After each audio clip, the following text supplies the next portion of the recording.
the go-ahead. So as I wait one moment, just finish up that thought, that as you watch these players tonight at the game, as you go to the concession stand, as you listen to the governor and the team members come in and speak with you, that you remember these are people who can be there for you, who also are making choices and using their voices to really make a difference on behalf of others.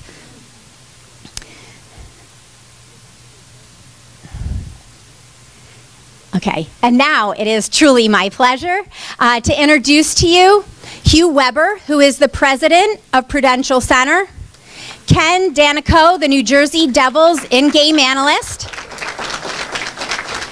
and our very own champion, Governor Christie.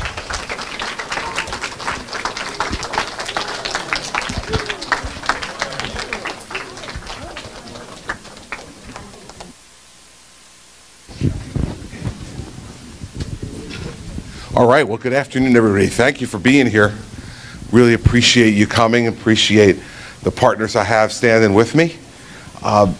We're here to talk to you a little bit today about making sure you know everything you need to know about what you put into your own body.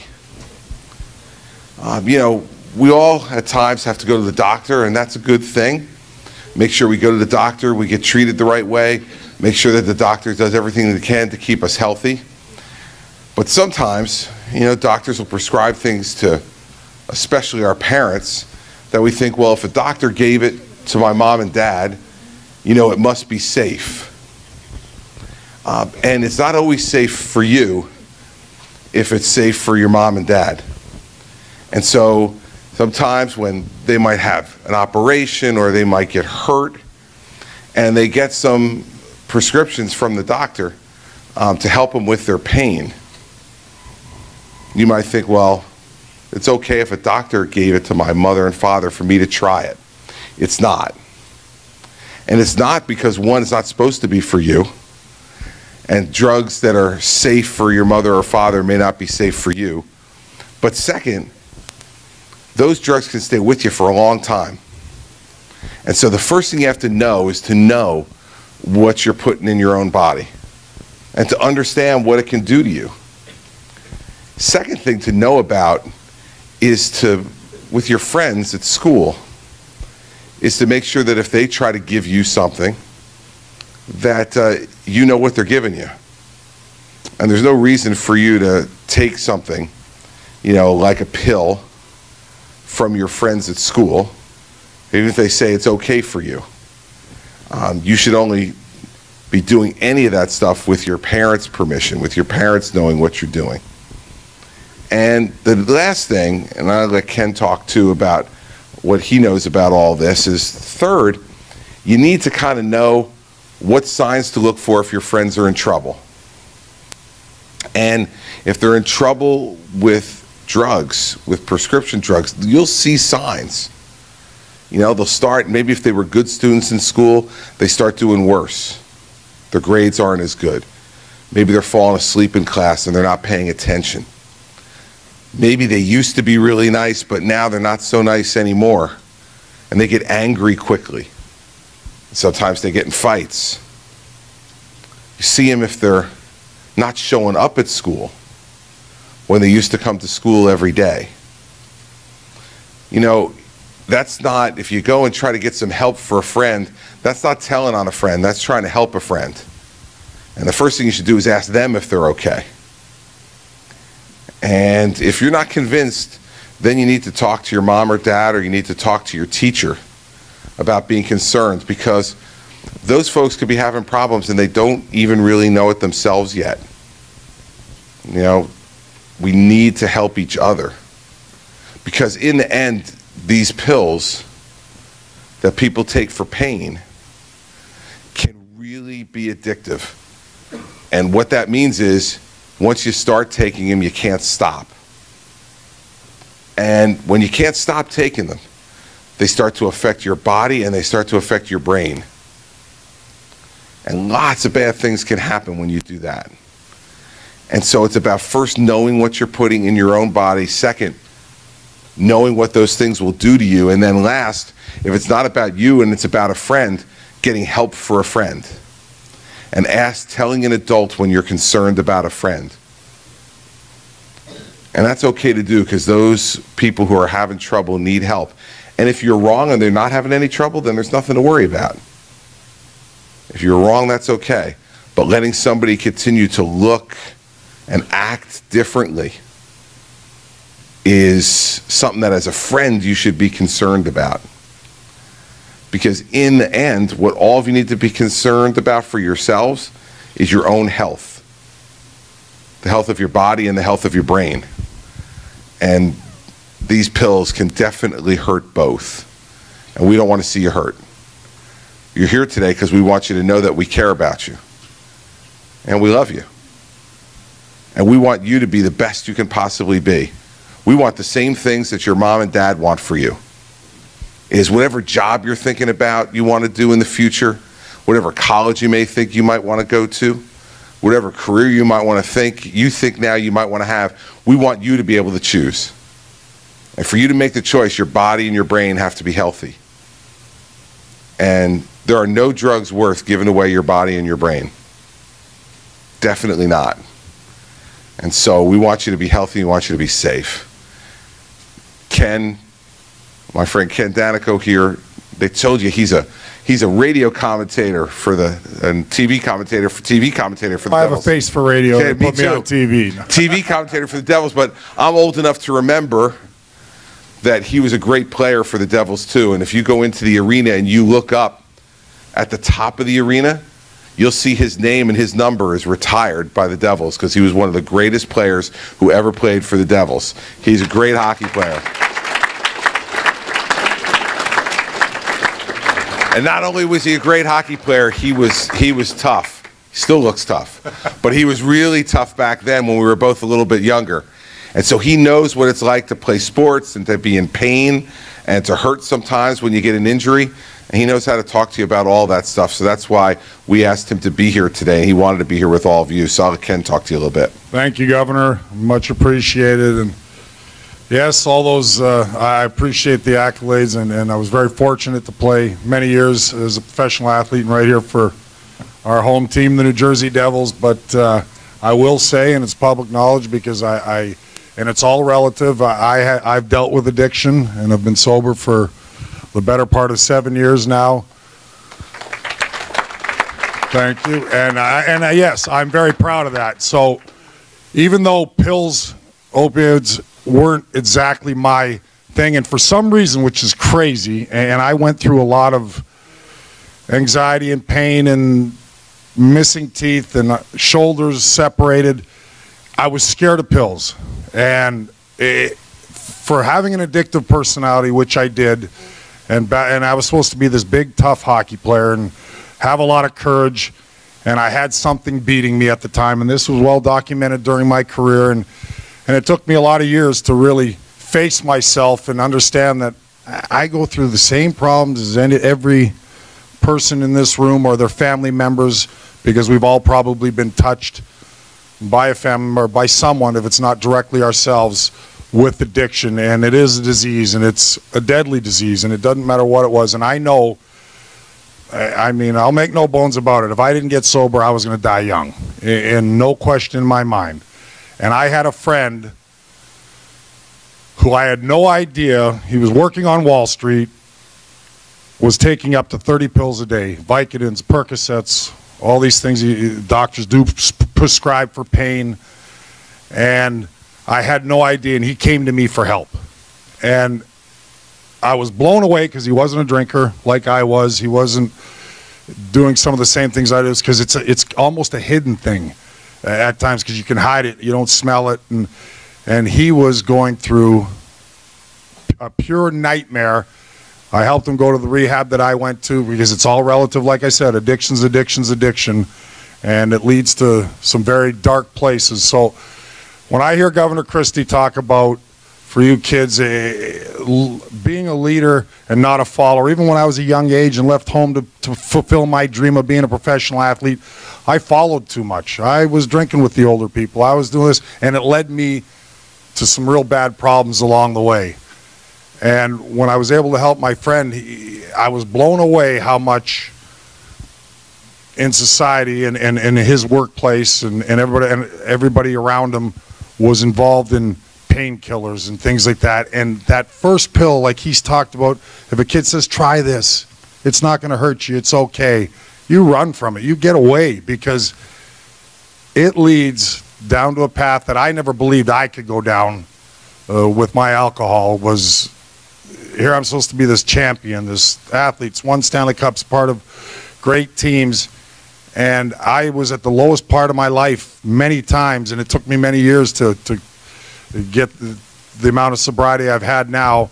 But for me to just be able to speak to you kids and tell you the dangers, they say, and it's true, jail's institution and death if you go down the wrong path. But for some reason, if things aren't going well, we all go through emotional stress, we all go through family crisis. The answer isn't to medicate, isn't to self-medicate. It really isn't. It's deal with it. It's talk to people. It's communicate with each other. And I heard Governor Christie talk about helping friends. I mean, that's how you get through things, not the pills, the drinking, the drugs, whatever it may be, because that first time you do, you don't know if you're that addictive one, if you're that addictive personality, and it leads to just terrible tragedy, in my opinion. And certainly, like I said, I've been close, and I've had colleagues, young, 27, 28 years old, former professional hockey players, 4 or 5 of them in the last 10 years have died from pills, died from going to Percocets, to Oxycontin, to street drugs, because you can't get enough prescriptions. And it just is such an endless hamster in a cage, spinning your wheels inside that cage of looking for more. And you don't need, even at your age, and you don't even need to go near it. It's just, I can't stress that enough. Just kind of exactly what the governor had said, as far as don't even attempt it. Don't even think, if a friend asks you, saying, take this, it's going to make you feel good. Well, that's going to could very well lead to destruction. And like I said, coming from a place where I've been, I'm not going to get too deep into it, I've been to some dark places in my life. And the proudest moment, I was pretty proud to win 3 Stanley Cups on a great team. Proudest I am right now is that I'm sober one day at a time, every day, and can help somebody else along the way the best I can with my knowledge and what I've been through. And it's so great to see you young kids here, that you don't have to ever go down that path of destruction. Is by, that old saying, just say no. Well, you absolutely say no, but communicate with friends. If you're going through a tough time, or your family, don't hide it. Talk about it, so that you don't end up trying to self-medicate or taking away your problems with a substance, a drink, whatever it may be. And certainly pills, like I said, I've just seen recently, like I said, colleagues die from after their careers and having some pain and getting addicted to painkillers and opiates and all different kinds of pills, that it led to their death. And it's devastating to see them at such a young age die. And that's how serious the disease is, and how serious certainly pills are. I mean, like I said, addiction to me is addiction. It's all relative. However, the pills are as bad as it gets, Governor, and I just pray and hope all you guys follow the right path and be strong. Courage to me, I mean, I was supposed to be this big, tough hockey player, and I felt nothing could beat me. I mean, how can this addiction be beating me? Well, when I finally had the courage to ask for help, and finally had the courage to say, you know what, I'm not going to let this take my life. And that was the first step for me to getting to the place I am now, and sober and a good, healthy member of society, and helping other people if I can in the same token. So it's great to be with you guys, and I'm just proud of all you kids, and you've got your whole lives ahead of you, and I know that you'd make the right decisions, do the right thing, that you've got bright futures. But alcohol, pills, and I know this is a lot about opiates, Governor Christie, but it doesn't matter. I suggest not drinking either, because it just leads the same way. Thank you. And on behalf of the Devils, I want to commend you, Governor, for your leadership on this. You've been ahead of this issue far before it became in kind of the social eye. You guys may not know this, but hundreds of thousands of people are losing their lives to this. So it's not, you can't just say, not me, not my family. It's not, it just starts and you can't stop it. And you can't say all these people are making just poor choices. They're just making a choice, right? I lost a sister to addiction. And it started with a simple choice. We had the same parents, the same family, the same community, the same everything. She made a choice that was different. And so that is the thing you can control. You may not control a lot in your life, but you can control your choices and what you do. And again, you may think you're different, but in a group this size, you will be challenged in your life to make that choice. And we encourage you through the governor's program and others to make the right choice. Thank you for being here. Thank you. I want to thank Ken and Hugh, and I think one of the things Ken said, and then we want to take some questions from all of you, but one of the things that Ken said is so true. You know, one of the things that you know, friends who are already in trouble, when they try to get you to try this stuff for the first time, will say to you, you're tough. You could do this. Don't worry about it. Aren't you tough enough to do this? And there's nobody who played hockey tougher than Ken did. And he just told you he wasn't too tough to have addiction grab hold of him. It's stronger than anything you can do for yourself. And so don't let people make you feel like you're weak if you don't try. You're strong if you don't try. And that's the way to really be strong. So who's got questions for me or for Ken or for Hugh? All right, you sir with the Nike shirt on.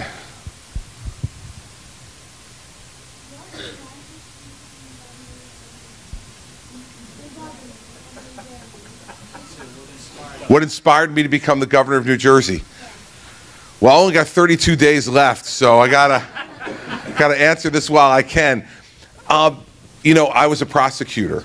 I was a guy who went after criminals who were breaking the law and hold them to account. So I got to know the state really, really well when I was a prosecutor. And I saw lots of things about the state that I didn't like. And I thought I might be able to make it better. And so that's why I decided to run for governor. And so it's been almost 8 years, 32 days short of 8 years. But I've loved doing the job. And what inspired me was when I saw something that I didn't like, I thought, I shouldn't just complain about it. I should try to do something to make it better.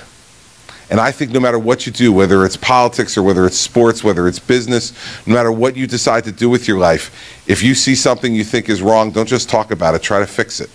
Try to make it better. That's why I ran for governor. All right, let's try the young lady right there. Yeah, you. I have a microphone for you. Did you like school? Me? Sometimes. I think anybody who tells you that they liked school all the time is probably not telling you the truth. There are some days when we just didn't feel like going to school, right? I remember. What grade are you in? Okay. There were definitely some times in 4th and 5th grade where I did not want to go, where I would lay in bed in the morning and my mom or dad would come in to wake me up and I would feel like I don't want to go. But you know what? I did like school most of the time. And I really like what school did for me. All the hard work that I put in at school let me go to college. And then I worked really hard in college, and so it let me go to law school and become a lawyer. And all that hard work helped me to become the governor. Because when you got a job, anybody's job, not just mine, whether it's Ken's job or Hugh's job, every job you have to work hard if you're going to do well. Every job. Whatever your mom and dad do, they work really hard every day at their job. So what school teaches you is not just history and math and science and spelling and all that. It doesn't teach you just that. It teaches you also that if you work hard, good things happen. So I liked school most of the time, but I always liked what school did for me. Other questions? Yeah, this guy right up here. Were you ever in a sport? Yeah, I was a baseball player. I played baseball up until I was in college. So I loved baseball, still my favorite sport. I was a catcher because, as you might look at me, I wasn't speedy. So putting me behind the plate was the right thing to do, you know, because I didn't have to run too much. That was really good. So, yeah, that's the sport I played. Yes, young man, right there. How does it feel to be a governor? It feels great most days. There are some days I can tell you it's not so good. You know, it's like you, right? I'm sure. There are some days when you go to school and everything's going great and everybody's saying nice things about you, you're getting good grades back on your tests, and you think it's great. Then how about one day you go to school and you took a test and you thought it went really well, and then you get it back from your teacher, it's not a good grade. You don't feel so good that day, right? So as governor, it's the same thing. Some days you're doing your job and it's going really well and you're getting good grades, and then some days you go to your job and it's not going so well, and maybe you don't get as good a grade, and then you don't like it as much. But yeah, most of the time it feels pretty good to be governor. I don't have any complaints. All right, sir. For Ken. My life is built on athletics, so can you explain to them how over the counter, like Tylenol, when athletic, like how you, the drug or whatever you're saying, to how it's not about the drug, it's about you getting on the field and what you took to get on the field. Because I played basketball at a high level, and I remember in order to get across this ankle injury, I just knew about get a motion. Now it's the next game. I need another motion. So now I recognize if do I want to be on the field, do I want to be on the court, taking this, or do I want to just leave it alone and deal with that? Yeah, well, just if I'm understanding your question right, just with everything Governor Christie said and Hugh and myself and talking about it and been through addiction myself, like I said, recovering, is no, not till you're 100%. Absolutely. I mean, you know, the old mentality was that more so, especially in my era. I played in the 80s and 90s, was play at all costs and do whatever it took and take whatever it took, but absolutely not. And I know now, I know in hockey, I know in professional sports, that is totally changed, that whole mindset of now it's about the health and well-being of the athlete. And just like the kids here, as far as pills is not the answer, not going to speed your recovery, none of that stuff makes sense. And yes, because of addiction and because of the dangers of everything we've discussed, certainly, no, you don't get back out there. You wait till you're 100% healthy naturally, you know what I mean? And like I said, fortunately for me, I played through a lot of pain and avoided a lot of pills. And you know why I think I did, really? I'm being honest, because I knew I had addictive personality and I probably would have ran wild. And thank God, because I had my other problems. I didn't need that to compile them. But yes, absolutely, nowadays the mentality has changed. It's not about masking or helping the injury. Right, that young lady right back there. Yep, you. You got it. She's got a microphone for no in front. You gave him the wrong one. There you go. You got it now. What was your favorite subject in school? My favorite subject in school was history. I liked that the most, and I think that's part of the reason why I wound up going into politics, because I liked history. I liked reading about history, and now I get to make history. So that's pretty good. So that's what I liked the most in school. And I became a lawyer because I couldn't do math. I always needed a calculator. I couldn't do math. I was really bad at it. Really bad. All right. This young lady right here. Have you ever had a family member or friend that has gone through drugs? Yes. The question was, have I ever had a family member or friend who's gone through drugs? And the answer is yes. I had a great friend who I went to law school with. And he was an amazing guy.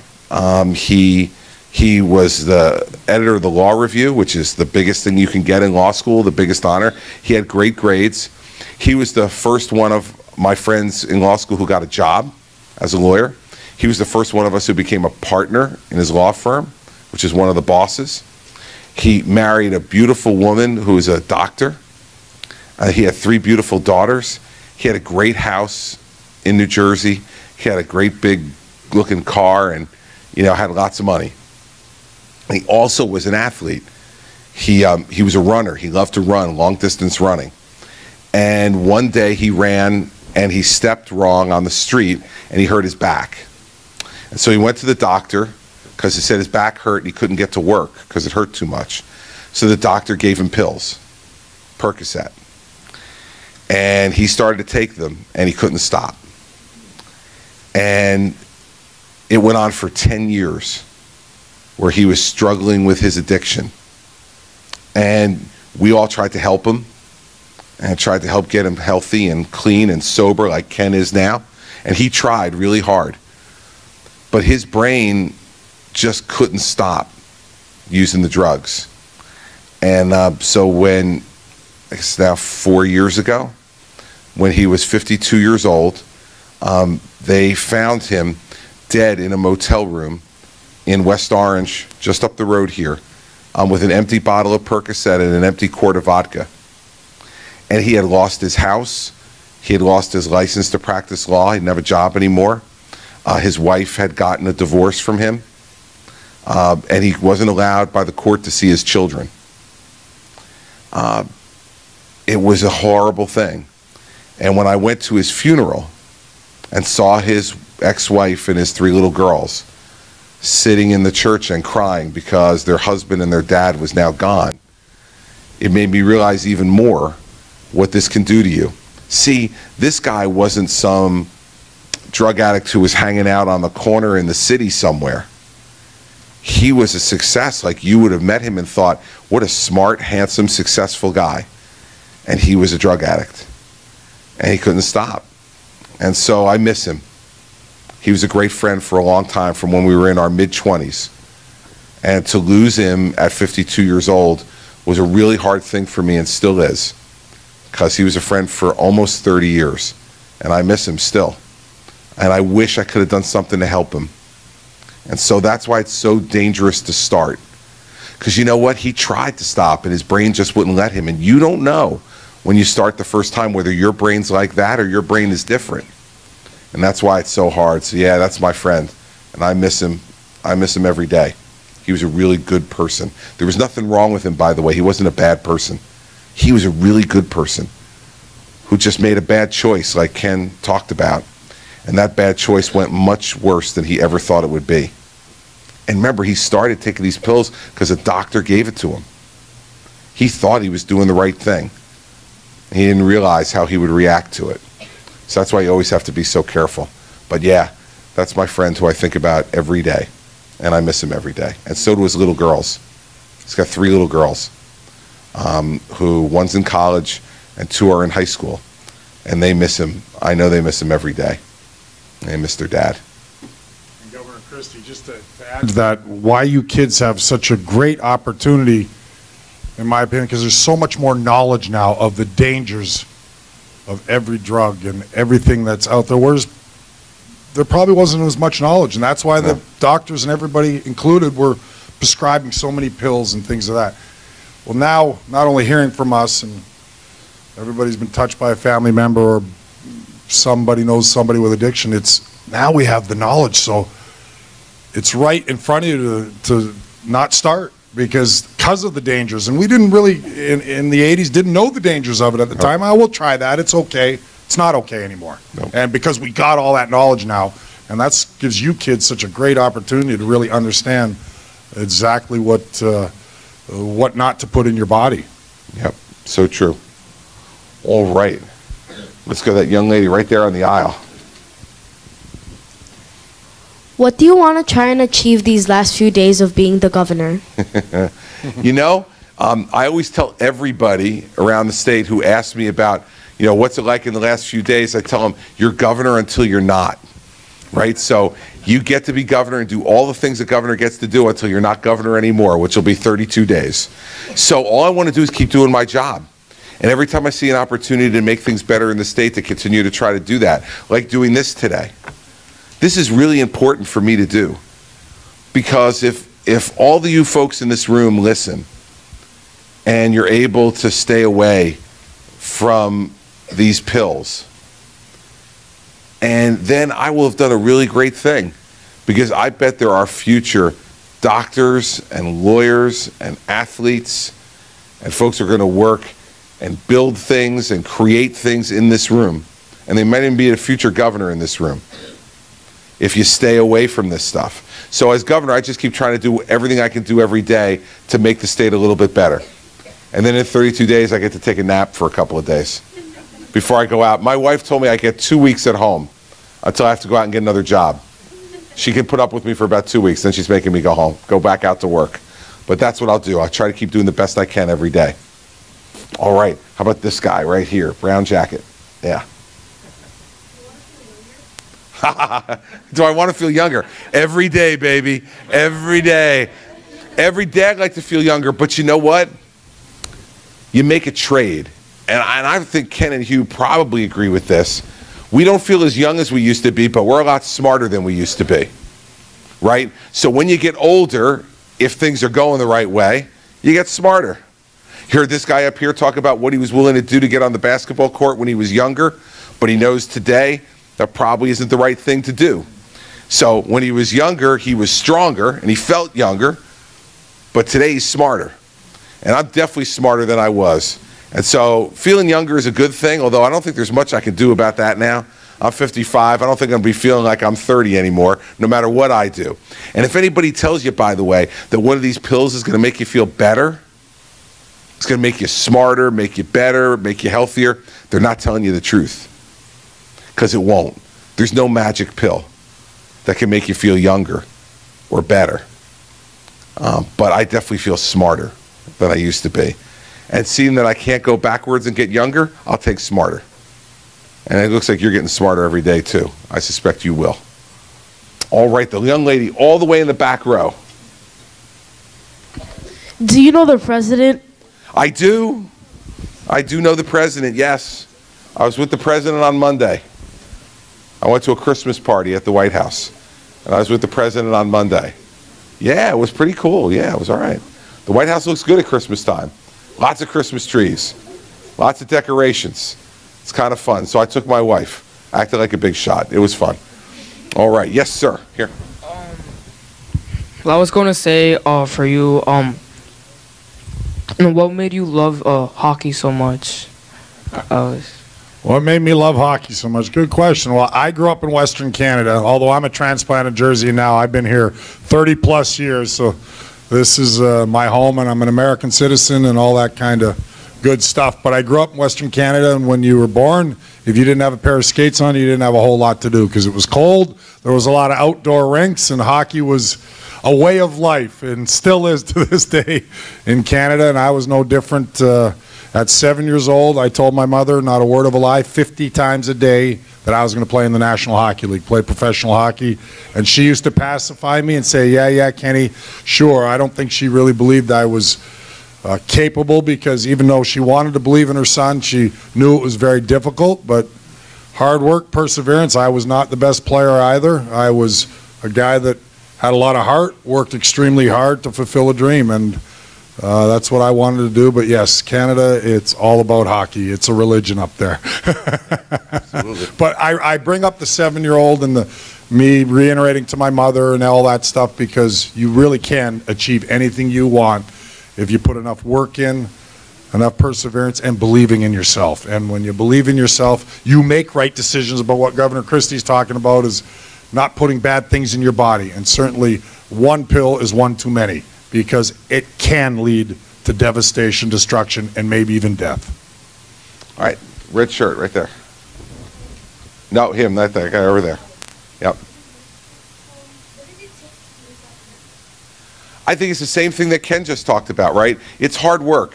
Here's the thing that's great about this country, and great for all of you, is if you work hard, you got a chance to be whatever you want to be. Doesn't mean everything's going to go right. Doesn't mean you're going to get everything you want, because there are no guarantees in life. But the one thing that you can bring to work, to school, to your life every day is hard work. Some days you're going to feel good. Some days you're not going to feel so good. Some days you're going to feel smarter than you feel other days. But the one thing, and some days people are going to treat you well, and some days people are going to give you a kick. But the thing is, the one thing you can control every day is how hard you work. No one else controls that other than you. So the way to become governor is the same way you become a player in the National Hockey League, the same way you become the president of the Devils. It's just you work hard every day, and then good things will happen to you. And it doesn't happen immediately all the time. And sometimes you may think to yourself, does all this hard work going to really make me better? But it will. And so the way I became governor was, once I decided I wanted to do it, I worked harder than all the other people who wanted it. And that's why I got it. And that's why I kept it for 8 years. And now I get to give it to somebody else. All right, young lady right here. When you were younger, were you ever offered drugs? When I was younger, I was offered drugs, yeah, all the time. All the time, right? I mean, we have friends who are doing that all the time. I grew up in the 1970s, and there were a lot of drugs back then too. And I got offered it, and I always said no. I said no because I was scared to death of my mother. I mean, scared to death of my mother.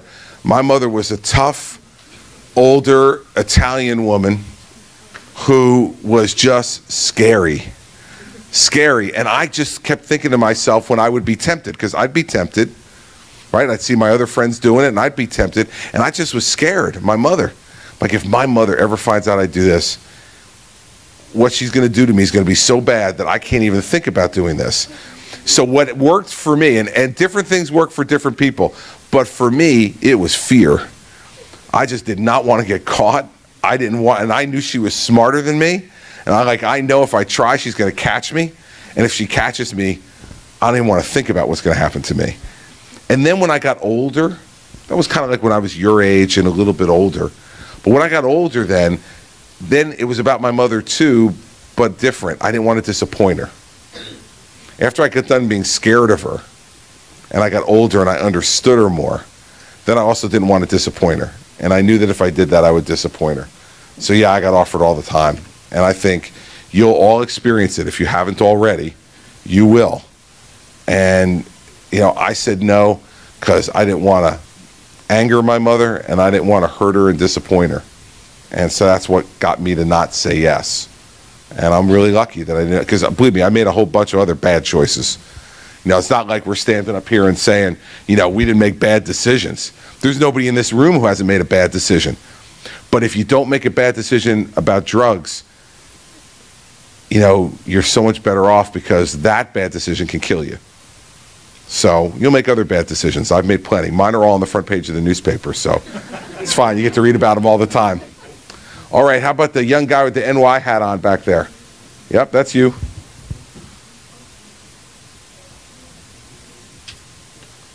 Turn him on. I can't hear him. Go ahead, try again. What made you to support the New Jersey Devils? What makes me support the New Jersey Devils? Well, hell, man, I'm the governor of New Jersey. That's the first thing, right? You're governor of New Jersey. And you know why? Because when I came to the Devils and asked them for help to talk about this problem, the Devils said yes right away. They wanted to make sure they got a chance to talk to all of you and to do advertising in the arena and outside the arena to let people know where to go for help if you need help. And when you're governor, you learn that the people who are willing to stand up and help you when you need help to help the state, that those are the kind of people you want to be friends with. So I'm friends with the owners of the Devils and the guys who run the Devils and the players on the Devils, because they're willing to stand up and help. And that's a really good thing. Okay, we can take a couple more questions. This guy right in front.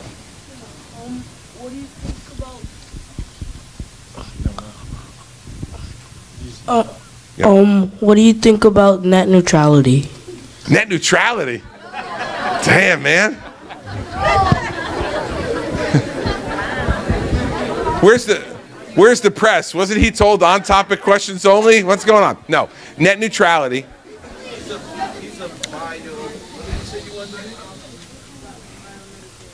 You want to be a biomedical engineer? I'm going to hang with you, buddy. You're already smarter than me.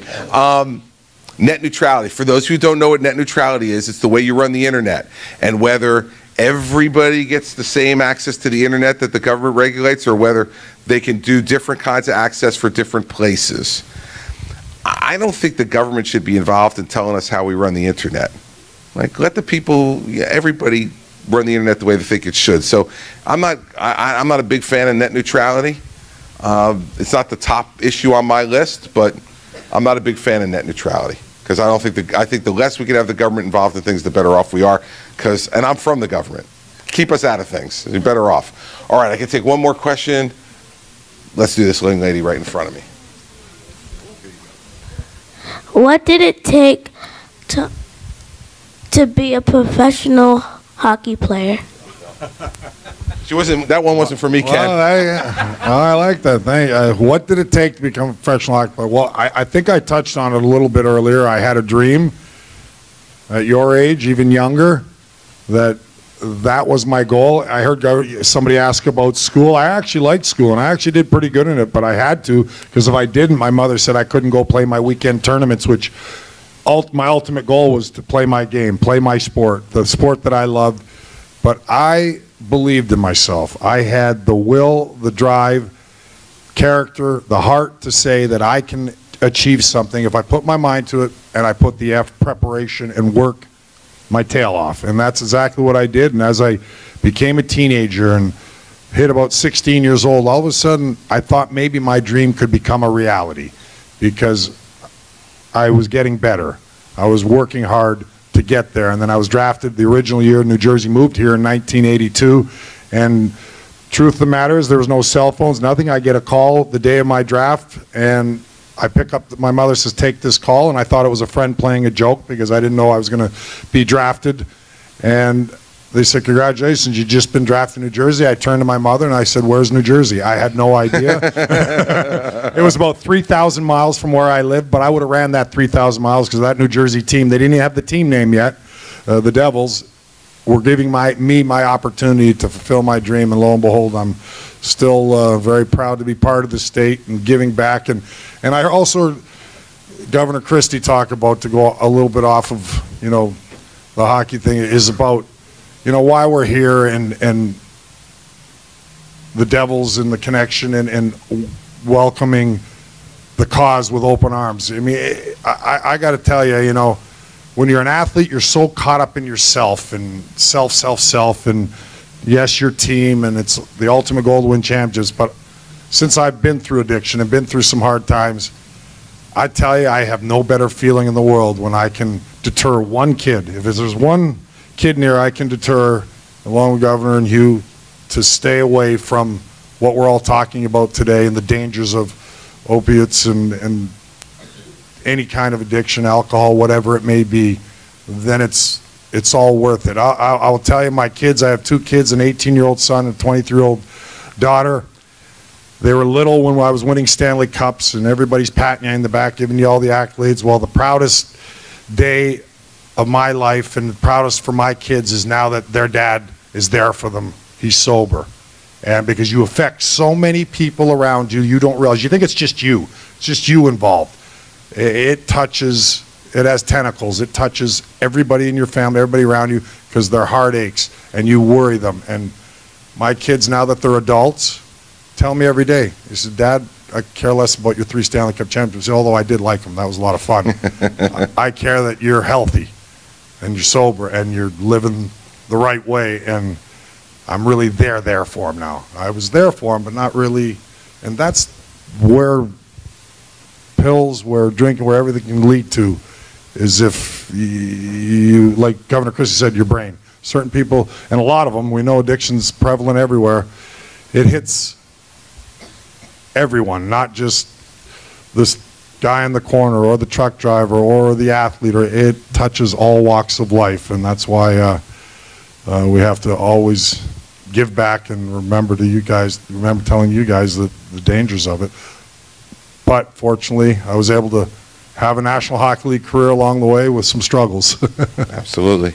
Well, I want to thank Commissioner Harrington for being here and for introducing the 3 of us. And she does a great job in helping to run the schools all over the state to make sure that you guys are getting the best education you can possibly get. And she's a friend, and I appreciate her being here and all her hard work. And I want to thank all of you for coming. In the end, if you don't listen, you can't learn. And that's whether you're sitting in the classroom at school, or whether you're sitting around the kitchen table at home with your parents and your grandparents, or whether it's being here today. And you've all listened really well. You've been a really, really good group to talk to, and you also had some really great questions. And we appreciate that. And for the moms and dads here, we also appreciate you being here as well, because we know you believe in this and you want the best for your children. You want them to be healthy. And it's really important for us to all work together. The leaders of the government, the leaders of sports, and moms and dads work together to try to give you the best messages to stay away from these pills. You don't need them. You're going to be much healthier without them. And we want to make sure that you live a great, healthy life, and that maybe you can achieve the same kind of dreams that we all dreamt. You know, dream about being governor and become governor. Dream about being a hockey player, become a hockey player. Dream about running a professional team and be able to do that. I know when you're sitting there right now, you're thinking to yourself, well, I don't know. Can I really do that? I'm telling you, you can, because we all sat where you're sitting right now years ago, and we got to where we needed to get to, and you can get there too.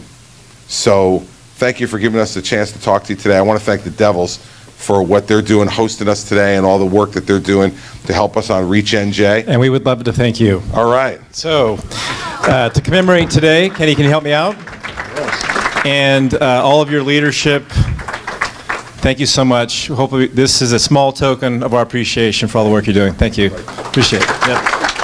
And I understand the 55s for the 55th governor, correct? All right, I'm learning. I'm learning my history. There's only 155. Thank you, Thank you. Governor.